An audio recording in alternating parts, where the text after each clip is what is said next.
Ce jeudi 15 mai, les signaux sont mixtes mais lourds de sens. Côté macro, la Fed envisage un pivot stratégique, Trump débarque aux Émirats pour une offensive techno-diplomatique, et les marchés corrigent après la pause euphorique des tarifs. Côté crypto, Coinbase est secoué par une fuite massive de données avec des conséquences potentiellement catastrophiques, tandis que JP Morgan, contre toute attente, affiche un optimisme marqué pour le Bitcoin face à l'or. On va tout décortiquer dans cet épisode, bienvenue au Menhir, nous sommes le 15 mai 2025. Commençons par la macro. Le président de la Réserve fédérale, Jérôme Powell, serait en train de réévaluer la priorité historique de la Fed sur le plein emploi. Avec un marché du travail toujours tendu et une inflation qui résiste, bien qu'en baisse, la Banque centrale pourrait dorénavant privilégier la stabilité des prix. Il annonce donc en soi que les baisses des taux pourraient être repoussées, mais une hausse du chômage pourrait aussi amener une création monétaire pour relancer l'économie, en facilitant les prêts aux entreprises et en créant des stimulus checks comme pendant le Covid. Les marchés stagnent après la vague d'optimisme liée aux mesures tarifaires en début de la semaine. Les investisseurs reprennent leur esprit et les annonces commerciales entre la Chine et les USA sembleraient plus poétiques qu'économiquement décisives. Et sur le plan diplomatique, Donald Trump est arrivé aux Émirats arabes unis, mais ce n'est pas une visite protocolaire. En effet, Washington et Abu Dhabi ont officialisé un accord de coopération technologique dans le secteur de l'IA, les semi-conducteurs et les calculs avancés. Une réponse directe à l'influence grandissante de la Chine dans la tech au Moyen-Orient. Et pour finir sur la gouvernance, chez BlackRock, le plan rémunéré des dirigeants a été approuvé avec seulement 67% des votes, ce qui est un score bas pour une entreprise de cette taille, prouvant que les actionnaires deviennent de plus en plus exigeants sur la manière dont les grands patrons sont payés. Côté crypto, les tensions se ravivent.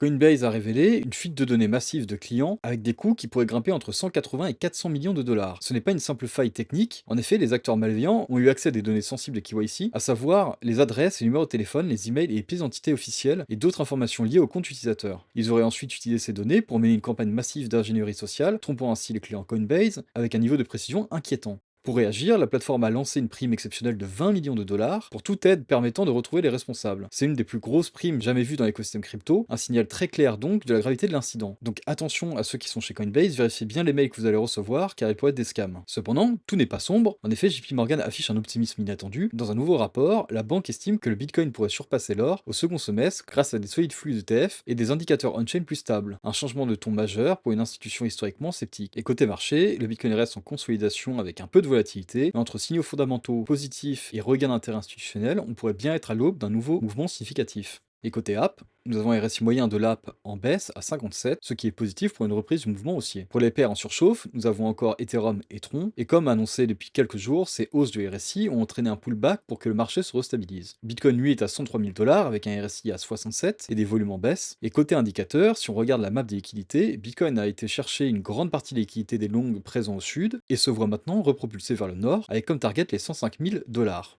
Côté top trader, les shorts sont encore majoritaires et avec plus de margines, ce qui prouve une confiance élevée dans leur trade. Alors attention, une fois les 105 000 dollars atteints, on pourrait rechuter pour former un range de quelques jours aux alentours des 101 000 dollars et 105 000 dollars. Ether lui est à 2500 dollars avec un RSI de 73, donc encore en surchauffe. Sol lui est à 170 dollars avec un RSI de 62 et pour finir BNB avec un prix de 655 dollars et un RSI de 63. Tous ces signaux, je les suis via un outil que j'ai codé moi-même, Menhir. Il te permet de suivre actuellement plus d'une trentaine de paires listées sur Binance. Tu peux facilement voir grâce à un système de cartes des informations de base comme le prix actuel, minimum et maximum de la journée, le volume, et deux charts dont une interactive dans son dos. En quelques secondes, grâce à son filtre, tu peux voir les paires considérées par le RSI comme surachetées ou survendues. Tu peux aussi regarder si le market cap d'une paire est supérieur ou inférieur comparé à son dernier bull run en comparant le market cap actuel et le market cap de son all-time high. Attention néanmoins, aucune de ces informations ne sont des conseils d'investissement. Mais cependant, si ces informations t'intéressent et si elles peuvent t'aider dans ton investissement ou ton trading, c'est gratuit, le lien est en description. Pour résumer, le RSI moyen est en baisse à 57, mais attention aux paires en surchauffe comme Ether et Tron. Bitcoin reteste les 103 000 dollars avec un RSI à 67, des volumes faibles et une target technique à 105 000 dollars. Mais les shorts dominent toujours, donc méfiance sur un éventuel rejet. Gardez un œil sur les ranges potentiels entre 101 000 et 105 000 dollars et sur les zones de retournement des altcoins comme BNB, Sol et Ether. On continuera à suivre ça chaque jour avec contexte et clarté. N'hésitez pas à jeter un œil à l'application pour garder un œil sur le marché. Je le rappelle, c'est 100% gratuit. C'était les news du Menhir, n'hésitez pas à liker, commenter et t'abonner. Merci de m'avoir écouté, à demain.